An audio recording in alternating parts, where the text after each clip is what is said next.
Everyone will be home for the holidays this season because not everyone has a home. Although Hurricane Helene made landfall about 2 months ago, there are thousands of people still needing essentials in areas hit hardest like North Carolina. WBKO's Meredith Scheimer spoke with a Kentuckian who has spent the past several months there helping communities recovery. The amount of destruction is just mind-boggling. I mean, when you see it and live here and look at it, and it's just like, I've never seen nothing like it in my life. Mark Palangi is from Newland, North Carolina. He said the underpinning of his trailer and his driveway were washed away by mud and landslides. For 2 weeks, we were driving around half of the road completely gone. Up on a thing, I had to put tires around it for 2 weeks before any city workers came and even put cones out. And I mean, people were not running into the tires in the middle of the night and knocking them up into a 150-foot ravine straight down. He said locals from the tri-state area have been the biggest help. The whole crew from Kentucky had come by and rebuilt our whole bridge.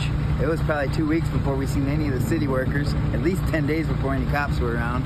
But yeah, a lot of people from Kentucky came, and it was just the locals doing everything, you know, and putting things together, helping each other out. One of those helpers is Jeremy Fancher. He drives trucks for Burris Truck and Farm in Smiths Grove. They're one of the many local organizations devoting their time and resources towards rebuilding communities down south. Fancher helps make roads passable by traveling to different rock quarries with his truck, hauling debris that got washed up on the roads.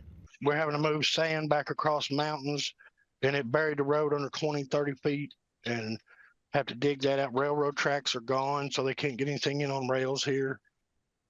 And it's going to be years before these people get back to normal, if ever. Each and every day, they wake up and get to work. It's a job that Fancher's wife, Jacqueline, was in awe of. She said, I have so much respect for what you're doing down here. She said, I had no idea when you told me it was like this. And she rode over in my passenger seat, bless her heart, for 14 hours a day, you know, every day with me. And she said, I love you, but I need to go. I can't do this. I don't see how you do it. You stay going all the time. But, I mean, we've got to do as much as we can do. Fancher says the best way people can help is to donate to churches and civic organizations that are traveling to impacted areas. Reporting in Bowling Green for WBKO News, I'm Meredith Scheimer. And with the cold weather, Fancher said winter clothing is needed. And Palangi said they could also use materials to help rebuild their homes.